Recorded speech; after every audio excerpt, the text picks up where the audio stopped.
یہ حدیث بیان کرنے کے بعد مولا علی فرماتے ہیں کہ میری وجہ سے دو طرح کے لوگ گمراہ ہوں گے، ایک میری محبت میں غلو کر کے اور ایک میری دشمنی میں غلو کر کے۔ یہ پوری حدیث ہے مسند احمد میں، لیکن اس میں ایک کمزور راوی ہے جس کی وجہ سے یہ روایت کمزور ہے، لیکن اسے سپورٹیو صحیح حدیث فضائل صحابہ امام احمد بن حنبل رحمہ اللہ تعالی کی کتاب میں موجود ہیں، 2 اسناد، اور وہ خود مولا علی نے ہی روایت کی ہے، حدیث موقوف ہے، آپ کا اپنا قول ہے، اور یہ محدثین کا پیٹ رول ہے کہ اگر کوئی صحابی کوئی غیبی خبر بیان کرے تو وہ اگر نبی صلی اللہ علیہ وآلہ وسلم کا ذکر خیر اس میں نہ بھی کرے تب بھی یہ انڈرسٹوڈ ہوتا ہے، اس میں یہ امپلائڈ ہوتا ہے، چھپی ہوئی بات ہوتی ہے کہ یہ نبی کے بتانے پر ہی موقوف ہے، کیونکہ اللہ اور مخلوق کے درمیان علم الغیب کا جو ذریعہ ہے وہ صرف پیغمبر ہوتے ہیں۔ سورہ آل عمران میں اللہ تعالیٰ نے فرمایا کہ اللہ تعالیٰ کی یہ شان ہی نہیں کہ وہ کسی انسان سے کلام کرے، ہاں مگر وہ اپنے رسولوں میں سے جسے منتخب کر لیتا ہے کہ ان پر غیب کا علم ان کو دیتا ہے یا غیب پر مطلع کرتا ہے، اور تمہارا کام ہے کہ اللہ اور اس کے پیغمبروں کے اوپر ایمان لے کر آؤ، ان کی غیبی خبروں پر ایمان لے کر آؤ۔ یہ سورہ آل عمران آیت نمبر 179 کا مفہوم میں نے بیان کیا۔ تو وہ موقوفاً 2 روایتیں فضائل صحابہ احمد بن حنبل کی کتاب میں موجود ہیں کہ مولا علی رضی اللہ تعالیٰ عنہ کہتے ہیں کہ میری وجہ سے 2 گروہ، 2 فرقے گمراہ ہوں گے،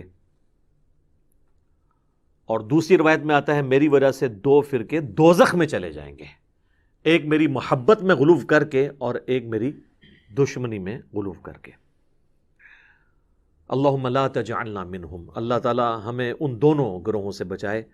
یعنی یہ جو محبت میں غلو کرنے والے ہیں یہ رافضی ہیں، غالی، جو اکثریت اہل تشیع کے ہاں پائی جاتی ہے، اور دشمنی میں غلو کرنے والے ناصبی ہیں جو مولا علی کے خلاف کھڑے ہوئے، جن کی اکثریت اہل سنت کے ہاں پائی جاتی ہے۔ اگرچہ اہل سنت ان کو آن نہیں کرتے، لیکن ظاہر ہے کہ وہ پلیٹ فارم تو اہل سنت کا یوز کر رہے ہوتے ہیں، بریلویوں کا، دیوبندیوں کا اور اہل حدیث کا۔ تو یہ 2 گروہ جو ہیں جن کے بارے میں احادیث میں پریڈکشنز موجود تھیں کہ یہ گمراہ بھی ہوں گے اور دوزخ میں بھی جائیں گے، تو ان کے اس وقت جو نمائندہ خطباء ہیں وہ نظر آ رہا ہے کہ ان کی حرکتیں ایسی ہیں کہ وہ انہیں دوزخ میں لے جائیں، وَلِعَوْذُ بِاللَّهِ تعالی، اگر انہوں نے مرنے سے پہلے توبہ نہ کی۔ یہ جس بدبخت کا آپ نے نام لیا ہے آصف رضا علوی، لفظ ہم اردو میں رضا بولتے ہیں، یہ لفظ رضا ہے زیر کے ساتھ، یہ بالکل ایک جاہل آدمی ہے، نہ تو یہ کوئی عالم دین ہے، اور میرا تو یہ دعویٰ ہے کہ اللہ کے فضل سے میں اس دعوے میں کامیاب ہوں گا کہ یہ قرآن پاک دیکھ کر بھی نہیں پڑھ سکتا۔ یہ اس کی جہالت کا لیول ہے،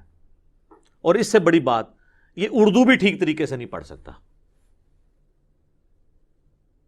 اور اس کی بدبختی کے لیے اتنا ہی کافی ہے کہ یہ مسئلہ تو ابھی اس محرم 1442 ہجری میں شروع ہوا، اگست 2020 کے اندر، آج سے سال پہلے بھی اس کے کئی ایک فتنے سامنے آئے تھے، جس کی وجہ سے خود اہل تشیع علماء نے اس کے خلاف FIR کٹوا کے اسے جیل میں ڈلوایا۔ صراحتاً یہ توحید کے منافی باتیں کرتا ہے، کفریہ باتیں، اور قرآن حکیم کی اوپنلی تحریف کرتا ہے، ایسا مفہوم بیان کرتا ہے جو کہیں پر بھی موجود نہیں ہے، اور وقتاً فوقتاً جو اہل تشیع کے ذمہ دار علماء ہیں، جن میں ٹاپ آف دا لسٹ سید جواد نقوی صاحب حفظہ اللہ تعالی، انہوں نے اس کے اوپر کافی دفعہ گرفت کی۔ اسی طریقے سے سید حیدر نقوی بھائی جو ہمارے پاس آتے رہتے ہیں، انہوں نے بھی اس کے خلاف اس کی مختلف چیزیں جو ہیں وہ ہائی لائٹ کر کے ویڈیوز ریکارڈ کروائیں، لیکن اب اس محرم کے اندر جو اس نے فتنہ کھڑا کیا ہے یہ تو بہت بڑے لیول کا فتنہ ہے، کیونکہ ہمارے سب کانٹیننٹ میں خصوصاً پاکستان کے اندر اتحاد بین المسلمین کے داعی جو ہیں وہ اہل تشیع ہیں، اور وہ چونکہ یہاں پہ مائنورٹی کے اندر ہیں، اقلیت میں ہیں، تو وہ اہل سنت کے ساتھ اتحاد کی فضا کو قائم رکھنا چاہتے ہیں۔ اور اس میں اہل سنت کے اوپر سب سے بڑا ان کا اعتراض یہ ہے کہ یہ جتنے بھی تکفیری لوگ ہیں، علماء یا جماعتیں، وہ اہل سنت کے ہاں پائی جاتی ہیں، اور کسی حد تک ان کی بات درست بھی ہے۔ ہم نے ماضی میں اس طرح کی کئی جماعتیں بھگتی ہیں، یہ تو اب ضرب عصب اور رد الفساد کے بعد یہ لوگ بیک فٹ پہ گئے ہیں۔ ادروائز 80 کی دہائی سے لے کے ابھی تک جس طریقے سے انہوں نے یعنی تکفیریت یہاں پر عام کی، حتیٰ کہ ٹوائلٹس کے اندر انہوں نے شیعہ کافر کے نعرے لکھے، حالانکہ شیعہ جو لفظ ہے یا کافر بھی ایون جو لفظ ہے، اس کے سارے حروف تہجی قرآن کے حروف تہجی ہیں، یہ ہم ٹوائلٹ میں نہیں لکھ سکتے، یہ قرآن کے حروف تہجی کی تحقیر اس میں لازم آئے گی۔ یہ ایک فقہی مسئلہ بھی ہے، ایون فقہ حنفی کے ہاں بھی پایا جاتا ہے یہ۔ بہرحال یہ اب جا کے کچھ سکون آیا ہے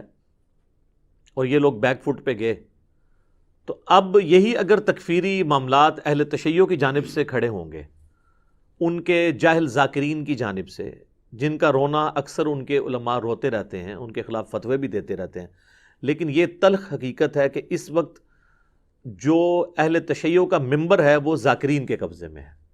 جس طرح اہل سنت کے ممبروں پر آپ کو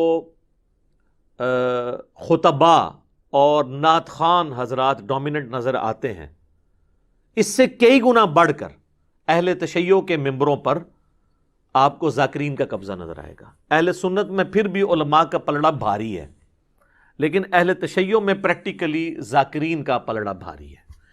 اور اسی وجہ سے اہل تشیع کے علماء یہ رونا پیٹنا کرتے رہتے ہیں اپنے مکتب فکر کا، اور کہتے ہیں جی مکتب اہل بیت بدنام ہو رہا ہے۔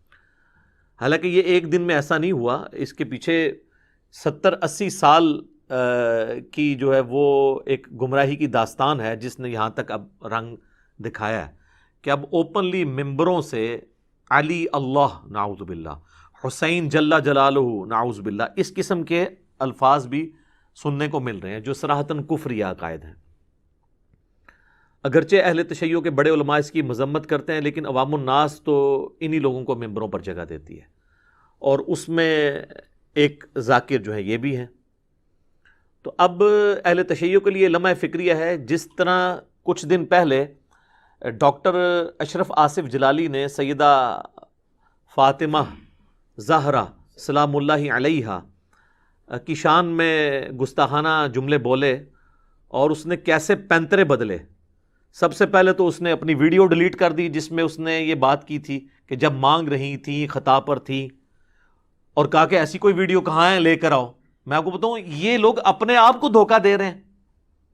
عوام کو دھوکہ کہاں سے دیں گے، یہ اپنے آپ کو دھوکہ دے رہے ہیں۔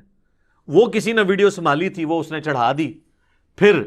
جو ہے پھر اس نے پینترا بدلا اور اس نے کہا جی نہیں نہیں وہ یہ نہیں، یہ تو فلاں بزرگ نے بھی خطا لکھا، فلاں نے لکھا، 3-4 لیکچر اس پہ دیے۔ اس پہ جب خود بریلوی علماء نے اسے ڈانٹا، پھر اس نے ایک نیا پینترا بدلا اور اس نے کہا نہیں میرا تو کہنے کا مطلب اجتہادی خطا تھا۔ یہ 3 سٹیپس میں اس نے اپنی 2 نمبری ظاہر کی، اور آج وہ جیل کی سلاخوں کے پیچھے ہے۔ وہ نہ پہ بھی ہو، وہاں پہ نہ بھی ہو، اصل تو آخرت کا عذاب ہے نا جو بھگتنا ہے اگر اس نے توبہ نہ کی مرنے سے پہلے۔ تو بریلوی علماء نے بڑا پازیٹیو کردار ادا کیا اور فرنٹ سے لیڈ کیا، اگرچہ وہ خود ایک سمجھ لیں بریلویوں کی ڈومیننٹ پرسنالٹی ہے۔ بالکل اب شیعہ کو بھی چاہیے کہ یہ اب کام بریلویوں کا یا اہل حدیث یا دیوبندیوں کا نہیں ہے کہ اس منوس مارے کو پکڑیں، یہ اہل تشیع علماء کا کام ہے کہ وہ فرنٹ سے لیڈ کریں اور اس کو اندر کروائیں۔ صرف تقریریں اور مذمتی بیان دینے سے کام نہیں چلے گا۔ اس نے بھی اسی طریقے سے اشرف جلالی والا کام کیا، اس نے بھی اپنے پینترے بدلے، اور اس نے کہا جی میں نے تو وہ سیدہ زینب سلام اللہ علیہا کی بات کی تھی، میں نے تو سیدہ فاطمہ کی بات ہی نہیں کی، حالانکہ پورے کانٹیکسٹ کے ساتھ بات ہے۔ اس نے جو ہے وہ پہلے بطول نام لیا، پھر فدق کا ذکر کیا، اور پھر اسی کانٹیکسٹ کے اندر اس نے بات کی کہ جی وہ حق مانگنے گئی تھیں، اور پھر اس نے کہا کہ جی وہ حق کا انکار کر کے نعوذ باللہ خلیفہ جو ہے وہ کافر ہو گیا، اگر وہ فضیلت کا انکار کرتا تو صرف گناہ گار ہوتا۔ تو یہ حق کا انکار نعوذ باللہ من ذالک، یہ تو ایک معاملہ الگ ہے۔ میرا فدق آج ٹاپک نہیں، میں دیکھ لیں، میرے نزدیک تو دونوں موقف درست تھے۔ اگر سیدنا ابوبکر صدیق رضی اللہ تعالیٰ عنہ وعلیہ السلام سیدہ فاطمہ کی بات مان لیتے تو وہ بھی موقف درست تھا، کیونکہ یہ مسئلہ مینیجیریل تھا، اور اگر جو انہوں نے خود ڈیسیژن کیا مینیجریل، یہ بھی اپنی جگہ درست تھا۔ سیدنا عمر ابن عبدالعزیز رحمہ اللہ تعالیٰ نے آلموسٹ اس واقعے کے 90 سال کے بعد جب وہ 99 ہجری میں خلیفہ بنے تو انہوں نے آل فاطمہ کے حوالے فدق کو کر دیا تھا۔